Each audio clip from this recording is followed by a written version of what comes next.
Hey guys, nice to have you back. We're gonna cook some beets tonight. I hated these things when I was a kid. We used to eat these a lot. Well, we were kind of forced to eat these a lot when we were kids.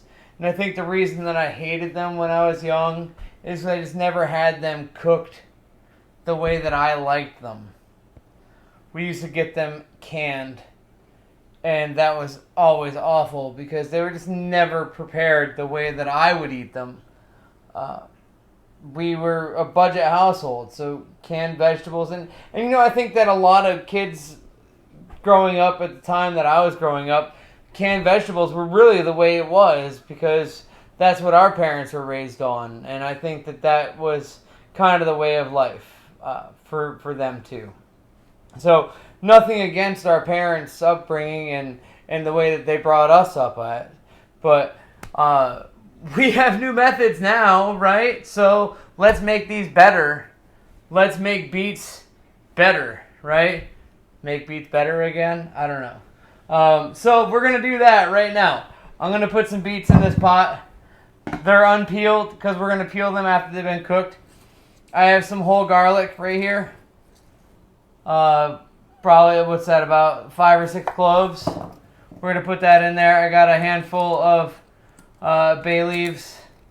It's about 4, 5 bay leaves. Some fresh thyme from the garden. I have some Champlain Valley Apiaries honey. You know how much I tote these guys around. I love this honey. It's the best stuff out there. So you get the chance, you grab it, no matter where you're at. Whenever you cook beets, you always got to make sure you add a little bit of sweetness into the mix. So we're going to go ahead and we're going to add about 1/3 of a cup of that honey. Like I said, always, if you get the chance to alternate your sweetness, don't add sugar, add honey. And if you're going to substitute honey for sugar, always use Champlain Valley Apiaries. We have some delicious sherry vinegar here. I think that beets always deserve a good vinegar. Depending on what you're going to be using it for, depends on the vinegar that you use. So my plan with these beets at the end of the day is going to be using it for a salad that I want to put with maybe a chicken. I'm at a toss between sherry vinegar and maybe a cider vinegar. But I literally have a serious tongue for sherry vinegar. So I'm going to use that today instead of a cider. But if I were going to be doing this with something super light, like maybe a fish or maybe like a sweetbreads or something like that, I would be using a lot lighter of a vinegar. So we're going to go ahead, we're going to add a few tablespoons to maybe 1/4 of a cup of sherry vinegar. And you can never go wrong with a little bit of olive oil in your water here. So I have no water in the pot yet. So we just want to put enough water in here to cover the beets. And then we're going to put about 3 tablespoons of salt in here. Cover it, throw it on the stove low and slow until a cake tester or a fork goes in smooth.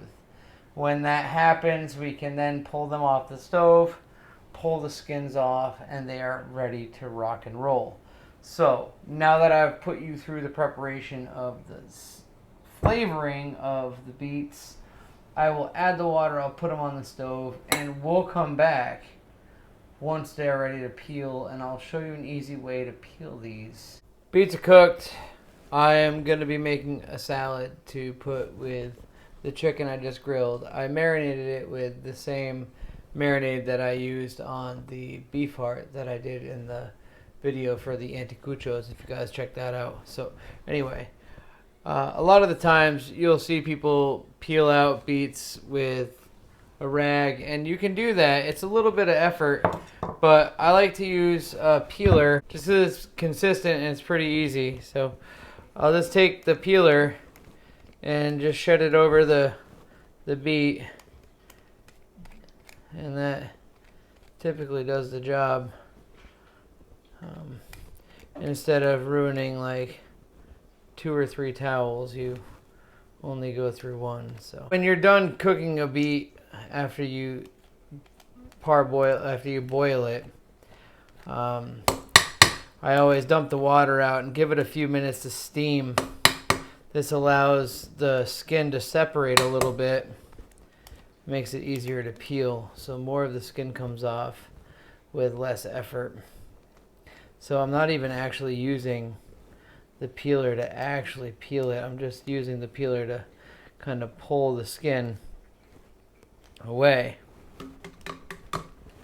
That's why I'm tapping the peeler more often than I'm using it as a actual peeler. So that's really beet cookery 101. That's how you cook a beet in my house anyway. They're delicious. They're gonna have a little bit of bite to them still. They're still gonna dye your hands red, obviously. So be cognizant of how you handle them. You're still gonna want to chop off the root base on all of them before you use them. I'm going to be turning these into salad. So maybe I'll just do that on this video real quick.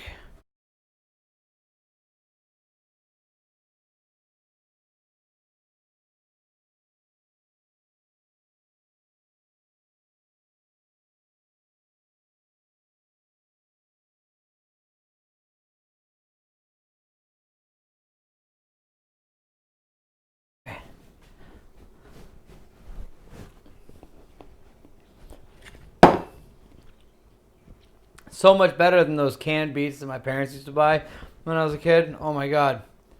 I could eat these all the time. So anyway, I have a rule. I wouldn't call it a pet peeve. I think it's a rule that you need to follow, especially when working with garden fresh greens like this.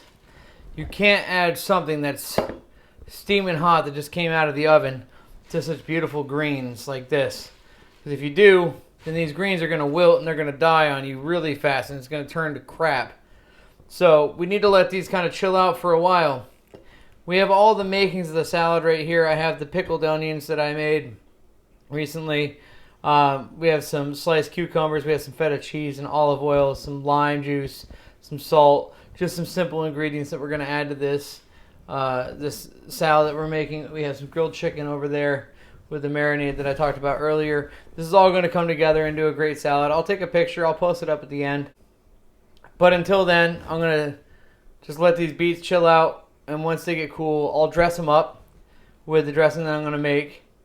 And then I'll put it all together. We'll take a picture. We'll post it at the end.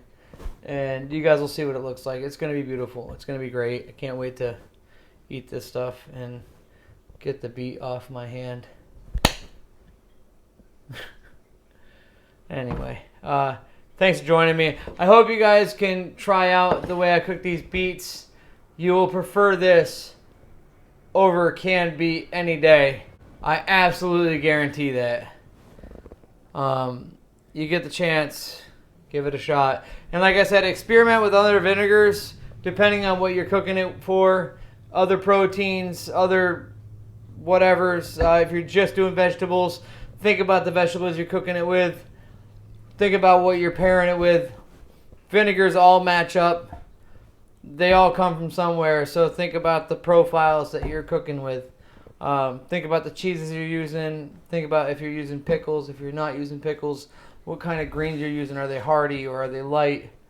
All that stuff matters, right? Every single layer matters. I've said it 1,000 times in all of my videos. Every layer matters. You're seasoning every layer. You're also thinking about every layer as a flavor on its own. And that's why you season every layer, because it all matters as you build it. You start with something simple and you build into something phenomenal. So keep it in mind. Thanks for being here. I really appreciate it. That's how you do a beet, all right? See you next time.